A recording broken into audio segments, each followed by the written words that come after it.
وقاتلوا المشركين كافة كما يقاتلونكم كافة واعلموا أن الله مع المتقين.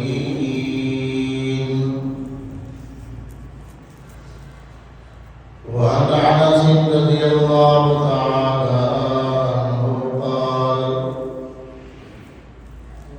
كان النبي صلى الله عليه وسلم إذا دخل رجبا قال اللهم بارك لنا في رجب وشعبان وباركنا في رمضان وفي رواية وبلغنا إلى رمضان. صدق الله العظيم وصدق رسوله النبي الكريم ونحن على ذلك من الشاهدين والشاكرين والحمد لله رب العالمين. معتصمين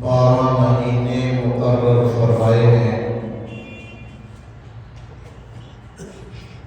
اور یہ اللہ کا نظام اس وقت سے ہے جب سے اللہ نے زمین و آسمان کو پیدا کیا،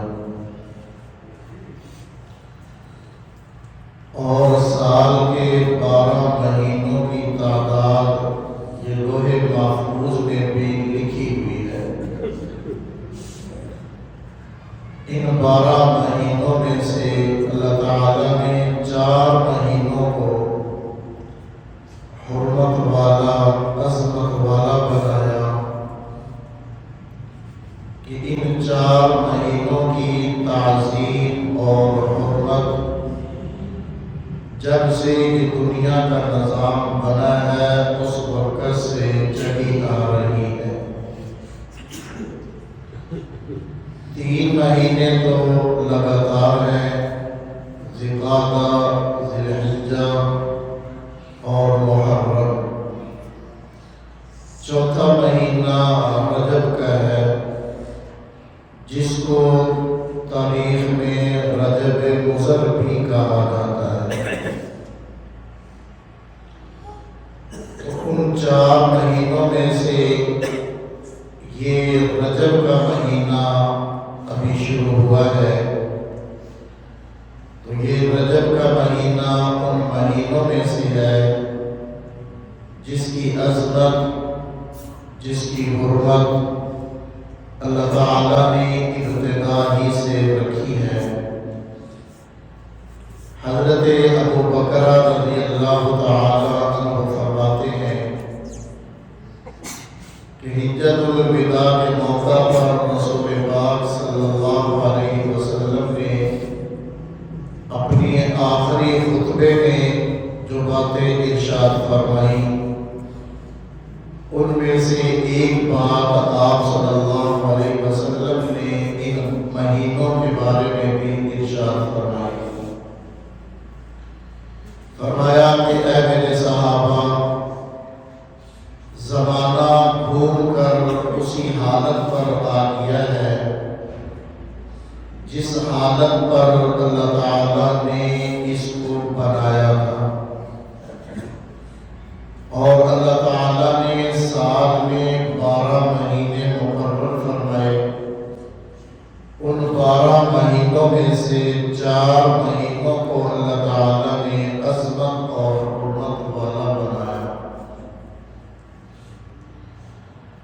چنانچہ اللہ جل شانہ نے کلام پاک میں بھی اس بات کا اعلان فرمایا، اور رسول پاک صلی اللہ علیہ وسلم نے یہ آیت پڑھ کر صحابہ کو حجۃ الوداع میں بھی سنائی۔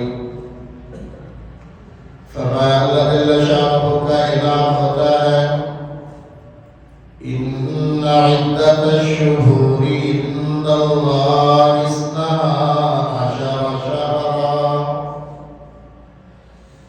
کہ بے شک اللہ کے نزدیک 12 مہینے مقرر ہیں، فی کتاب اللہ، اللہ تعالیٰ کی کتاب میں، لوح محفوظ میں، یوم خلق السماوات والارض، جب سے اللہ تعالیٰ نے زمین و آسمان کو پیدا کیا، اسی وقت سے اللہ تعالیٰ نے اس نظام کو قائم کر دیا۔ منہا اربعۃ حرم، فرمایا ان میں سے 4 مہینے حرمت والے ہیں، ان میں سے 4 مہینے عظمت والے ہیں، ذوالقعدہ، ذی الحجہ، محرم اور رجب۔ علماء نے لکھا ہے، اہل زبان نے لکھا ہے کہ رجب کا معنی ترجیح سے ہے، اس کا معنی ہوتا ہے تعظیم و تکریم کرنا۔ چونکہ اس مہینے کی عظمت، اس مہینے کی حرمت ابتدا سے چلی آ رہی ہے، اس لیے تمام کے تمام لوگ اس مہینے کی بھی تعظیم کرنے والے تھے۔ حتیٰ کہ زمانہ جاہلیت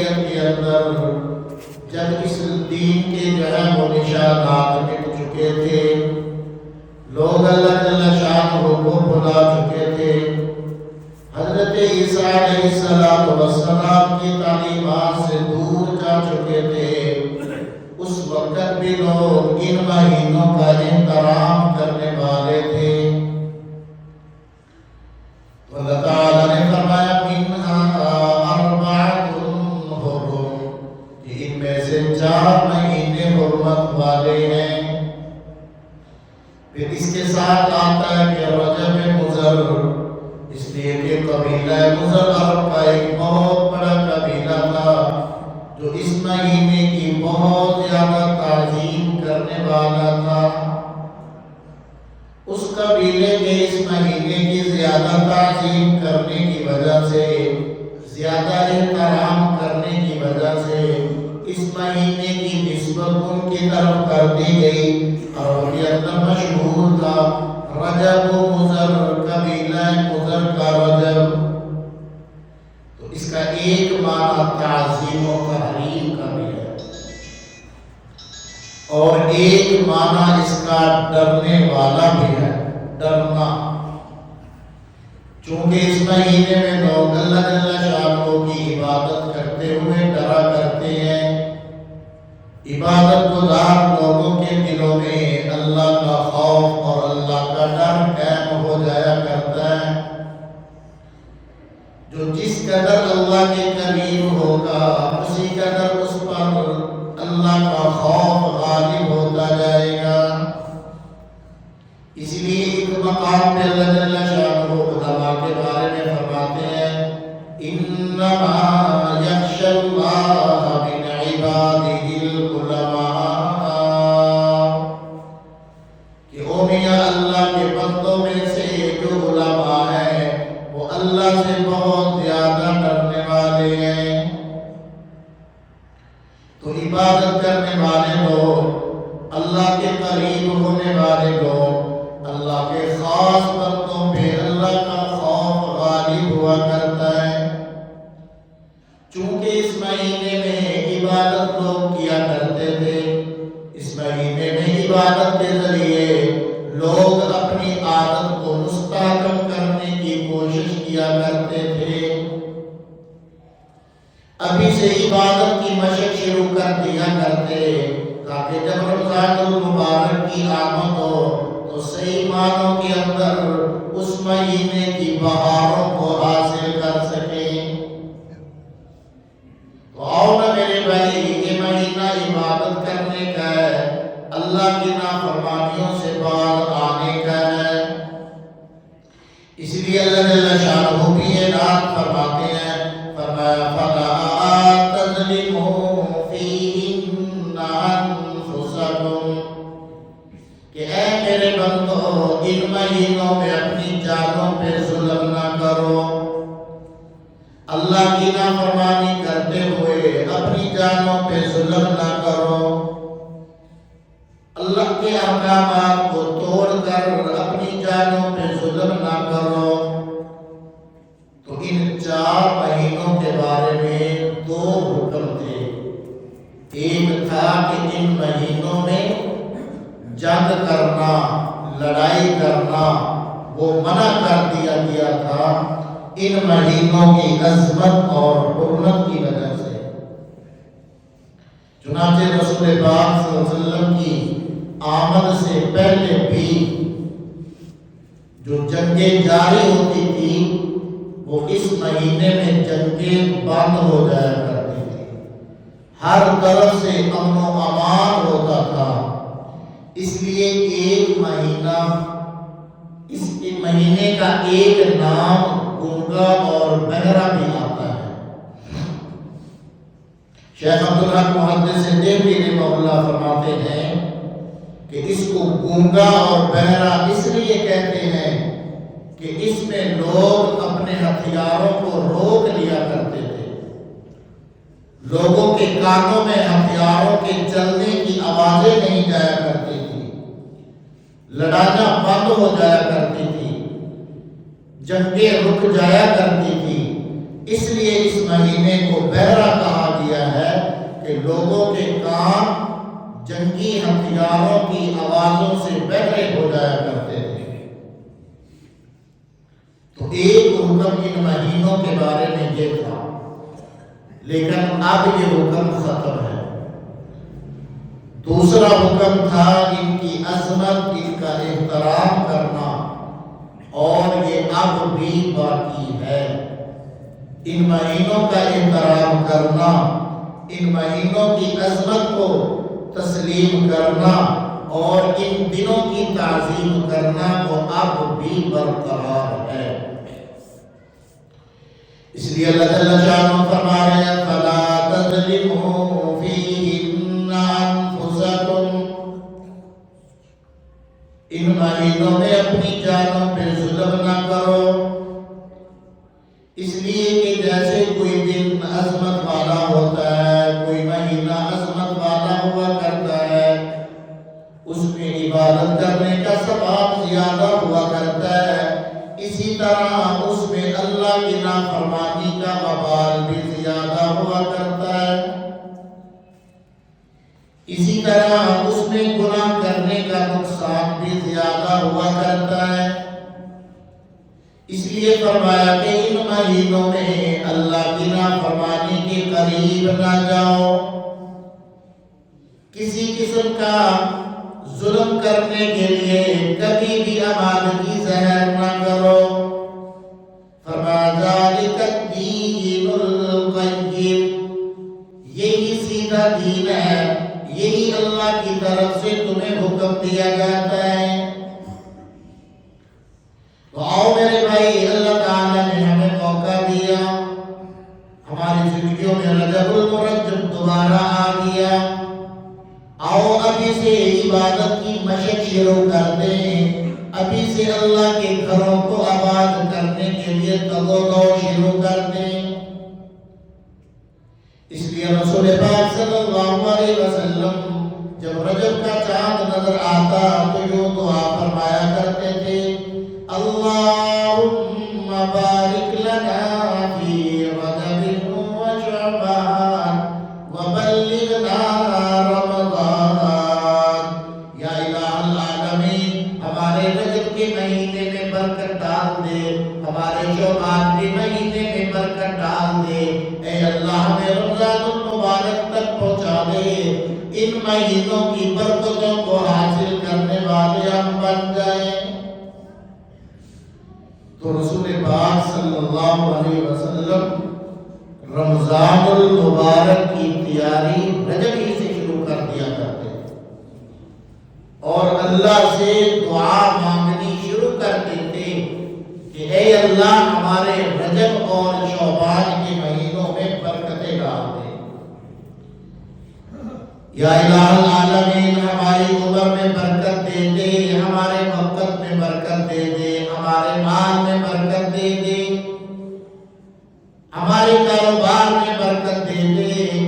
آؤ آج ہر طرف سے بے برکتی کا راج ہے، برکتیں ختم ہو گئی،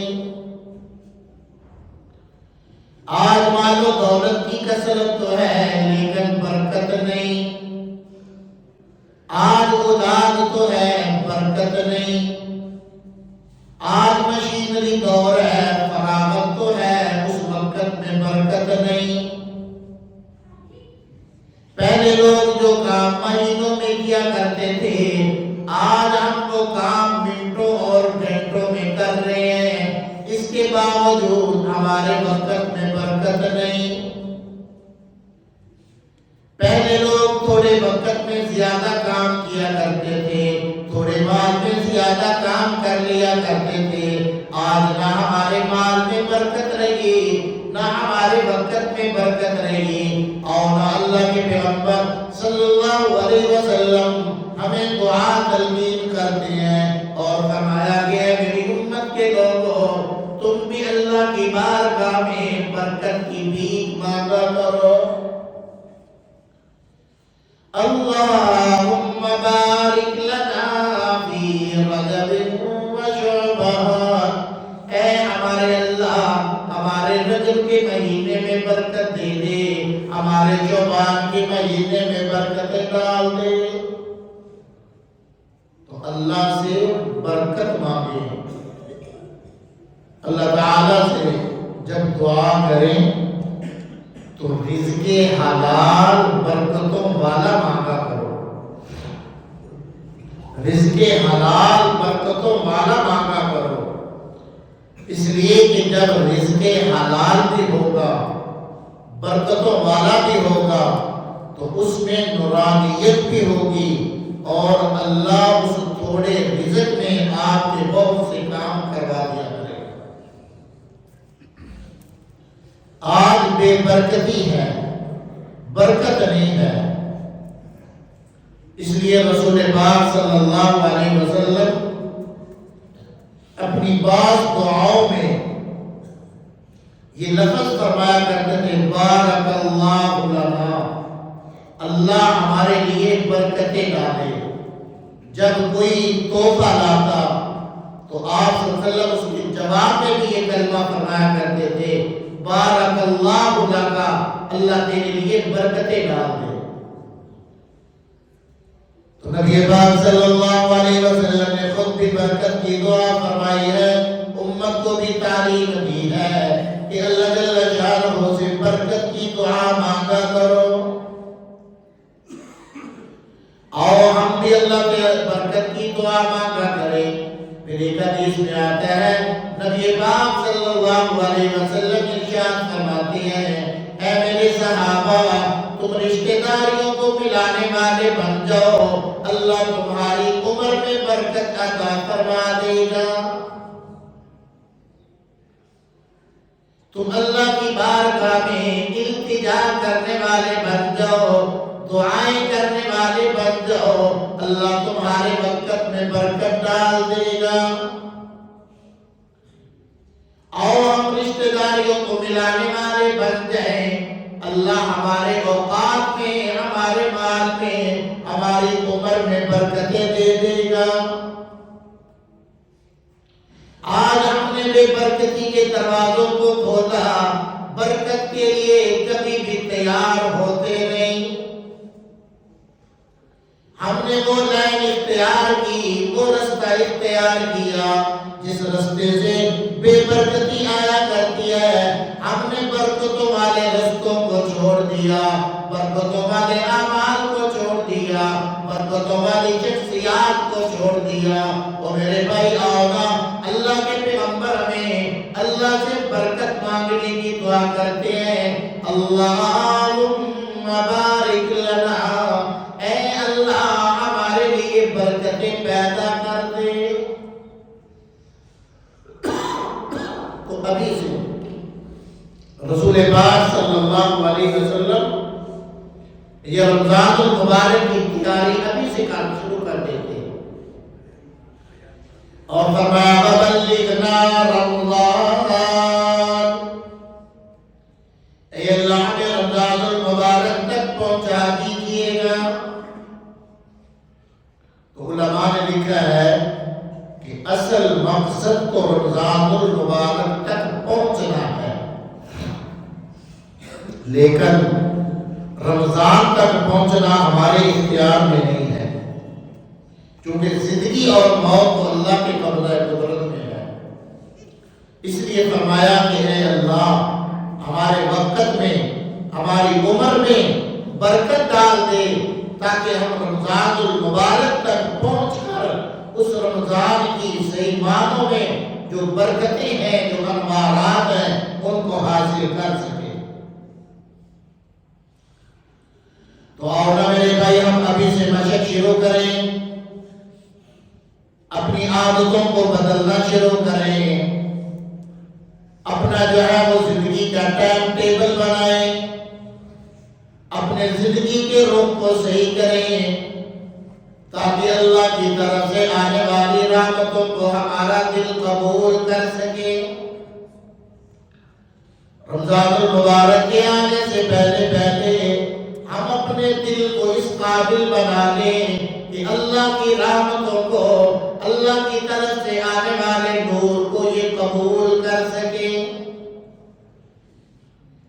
آج ہمیں عبادات سے نفرت ہے، نیکی کے کاموں سے وحشت ہے، دین سے وحشت ہے، دین سے دوری پیدا ہو گئی، دین کا نام سننے کو بھی تیار نہیں۔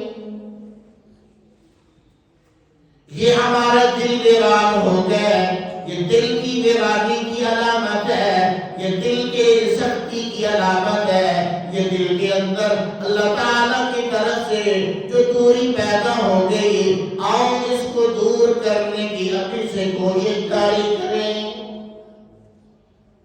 ابھی سے عادت بنائیں، اپنی عادتوں کو بدلیں تاکہ ہماری یہ عادتیں آگے چل کر عبادت بن جائیں۔ اس لیے نبی پاک صلی اللہ علیہ وسلم نے فرمایا کہ جب بچہ 7 سال کا ہو جائے اس کو نماز کی ترغیب دو، اس کو نماز کے لیے لایا کرو۔ یہ کیوں؟ تاکہ بالغ ہونے تک اس کی عادتیں بن جائیں اللہ کی بارگاہ میں آنے کی، نماز کی عادت بن جائے، عبادت کا شوق اس کے اندر پیدا ہو جائے۔ فرمایا جب بچہ 10 سال کا ہو جائے اس کو نماز کا حکم کرو، اگر وہ نہ آئے تو اس کی پٹائی کرو۔ حالانکہ اللہ کے احکامات تو بالغ ہونے کے بعد لاگو ہوتے ہیں، اللہ کا حکم تو متوجہ ہوتا ہے بالغ ہونے کے بعد، اللہ کی طرف سے اس پر جو ہے وہ سزا اور جزا کا فیصلہ بالغ ہونے کے بعد ہے۔ لیکن حدیث میں رسول پاک صلی اللہ علیہ وسلم فرما رہے ہیں کہ بچہ 7 سال کا ہو جائے اس کو نماز کی ترغیب دو، 10 سال کا ہو جائے نماز نہ پڑھنے پر تھوڑی سی سختی کرو۔ یہ کیوں؟ تاکہ اس بچے کی عادت بن جائے۔ تو اس لیے آؤ نا میرے بھائی، نبی پاک صلی اللہ علیہ وسلم اس دعا کے ذریعے ہمیں بھی یہی تعلیم دینا چاہتے ہیں کہ ہم ابھی سے اللہ کی عبادت کی عادت ڈالنی شروع کر دیں، اپنی عادتوں کو بدلیں، اپنے رویوں کو بدلیں، اپنے اوقات کو صحیح معنوں میں ترتیب دے کر اللہ کی طرف متوجہ ہونے کی کوشش کریں۔ آج ہماری عادتیں گناہوں کی بن گئی، آج ہماری عادتیں گناہوں کی عادی ہو گئی، آج ہمارا مزاج اللہ کی نافرمانی کی طرف تو چلتا ہے، اللہ کی فرما برداری کی طرف آنے کو طبیعت تیار نہیں، نافرمانی کی طرف طبیعت چلے گی، اللہ کی فرما برداری کی طرف آنے کو تیار نہیں۔ آؤ میرے بھائی، اس کے لیے بھی اللہ تعالیٰ نے ہمیں علاج بتا دیا۔ فرمایا یا ایھا الذین آمنوا اتقوا اللہ وکونوا مع الصادقین۔ اے میرے بندو، تقوی والی لین کو اختیار کرو، میری نافرمانیوں سے بچنا شروع کر دو، میرے نیک بندوں کی صحبت میں جایا کرو، اللہ والوں کی مجلسوں میں جایا کرو، اللہ کے نیک بندوں کے پاس بیٹھا کرو، بارگاہ الہی میں جو مقبول ہے ان کی مجالس اختیار کرو، اللہ تمہاری طبیعتوں کو بدل دے گا۔ مولانا رومی رحمہ اللہ اسی کو فرماتے ہیں، فرمایا صحبت صالح تو راہ صالح کو لگ، صحبت طالح تو راہ طالح کو لگ۔ میاں نیک لوگوں کی صحبت میں بیٹھا کرو، اللہ تمہیں نیک بنا دے گا، برے لوگوں کی محفل تمہیں برا بنا دے گی۔ فرمایا یک زمانہ صحبت با اولیاء، یک زمانہ صحبت با اولیاء، بہتر از زرزانہ طاعت و بیریا۔ اللہ والوں کی صحبت میں ایک لمحہ بیٹھنا نصیب ہو جائے 1000 سال کی بے ریائی عبادت سے بہتر ہے۔ اور اللہ کے نیک بندوں کی مجالس اختیار کرو، اللہ والوں کے ملفوظات پڑھا کرو، اللہ والوں کے حالات زندگی پڑھا کرو، صحابہ کے حالات زندگی پڑھا کرو، رسول پاک صلی اللہ علیہ وسلم کی سیرت کا مطالعہ کرو۔ کتاب کا مطالعہ کرنا دراصل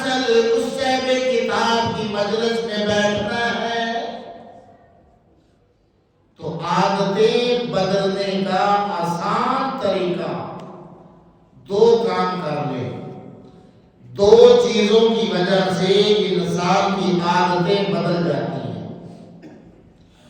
نمبر 1 رزق حلال، نمبر 2 نیک لوگوں کی صحبت اور مجلس۔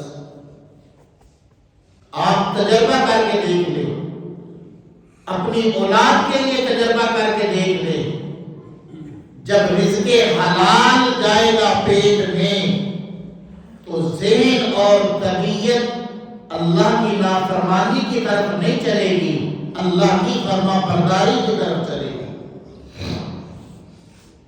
پھر ذہن پر یہ چھایا ہوا ہوگا کہ میاں نماز کا وقت کب ہوگا، گناہ کرتے ہوئے ذہن میں یہ بات آئے گی کہ میرا اللہ مجھے دیکھ رہا ہے۔ نگاہیں پاک ہو جائیں گی، کان پاک ہو جائیں گے، زبانیں پاک ہو جائیں گی۔ آج ہمارے تمام کے تمام اعضاء گناہوں سے آلودہ ہو چکے ہیں، اس لیے تو آج ہمارا دل کسی اچھی بات کا اثر قبول کرنے کو تیار ہی نہیں ہے۔ مسجد میں 5 منٹ بیٹھنا مشکل ہے، وہاں بیٹھ گناہوں کی مجلس لگ جائے ساری رات گزارنا آسان ہے۔ عبداللہ ابن مبارک رحمہ اللہ، ابتدائی دور ہے، ابھی وہ اللہ والے نہیں بنے، ابھی وہ دین کی لین کی طرف نہیں آئے، نوجوانی کی زندگی ہے، آوارگی میں پڑے ہوئے ہیں، ایک لڑکی کی محبت میں گرفتار ہو گئے۔ اب اس سے ملاقات کا وقت مانگا، اس نے کہا رات کو ہمارے مکان کے پچھاڑے آ جانا، میں کھڑکی سے کود کر آؤں گی، آپ سے ملاقات کر لوں گی۔ عبداللہ ابن مبارک رحمہ اللہ تمام رات اس کے مکان کے پیچھے کھڑے رہے، نگاہیں کھڑکی کی طرف لگی ہوئی ہیں، رات کھڑے ہو کر گزار لی، نہ کھڑکی کھلی نہ وہ لڑکی آئی۔ ادھر صبح کو فجر کی اذانیں شروع ہو جاتی ہیں، عبداللہ ابن مبارک کو رات گزرنے کا احساس تک نہ ہوا۔ جب اذانوں کی آواز کانوں میں پڑتی ہے، فوراً جو ہے وہ ذہن کو جھٹکا لگا اور اپنے آپ کو مخاطب کر کے کہنے لگے، او ابن مبارک تجھے کیا ہو گیا؟ تمام رات ایک لڑکی کی محبت میں کھڑے ہو کر گزار دی، تجھے رات گزرنے کا احساس تک نہ ہوا؟ اور میرے بھائی آج ہمارے مزاج بھی ایسے بن گئے، عشق مجازی میں مبتلا ہو کر راتیں گزارنا آسان ہو گئی، پیسہ لٹانا آسان ہو گیا، ماں باپ کو جھٹکے دینا آسان بن گیا۔ آج عشق مجازی کے چکر میں ہم کہاں سے کہاں تک پہنچ گئے، اللہ کی محبت کے لیے ایک قدم بھی اٹھانے کو تیار نہیں۔ ابن مبارک کہنے لگے، او میاں ساری رات ایک لڑکی کی محبت میں گزار دی، اگر اللہ کی محبت کو حاصل کرنے میں یہ رات جاگی ہوتی شاید اللہ مل جاتا، اگر اس کو راضی کرنے کے لیے رات کو کھڑا ہو کر بیدار ہوتا شاید اللہ نصیب ہو جاتا۔ دل پہ چوٹ لگتی ہے، زندگی کا رخ بدل جاتا ہے، پھر عبداللہ ابن مبارک اللہ نے ان کو وہ مرتبہ اور مقام بخشا، بڑے بڑے محدثین ان سے حدیث سننا اپنے لیے سعادت سمجھا کرتے تھے۔ میاں آج ہماری طبیعتیں بھی ایسی بن گئی، گناہوں کی محفل میں بیٹھنا آسان، دین کی مجلس میں بیٹھنا مشکل ہو گیا، اللہ کی کلام کو سننا بہت مشکل، تمام رات گانے سننا آسان ہو گیا، اللہ سے مانگنا بہت مشکل، لوگوں سے مانگنا آسان ہو گیا، اللہ کے سامنے جھکنا، ہاتھ باندھ کے کھڑے ہونا، آج ہماری طبیعت پہ بوجھ مت دیا، لیکن دوسروں کے سامنے مطلب حاصل کرنے کے لیے ہاتھ باندھ کر غلاموں کی طرح کھڑا ہونا آسان ہو گیا۔ اور اگر ہم اپنی طبیعتیں بدلنا چاہتے ہیں، اپنا مزاج بدلنا چاہتے ہیں، رزق حلال کا اہتمام کرو، پھر رات کی تنہائی ہوگی، بستر پہ نیند نہ آئے گی، بلکہ دل یہ کہے گا امیہ اٹھ کر اللہ کے حضور گڑ گڑایا کر۔ یہ رزق حلال کی برکت ہے۔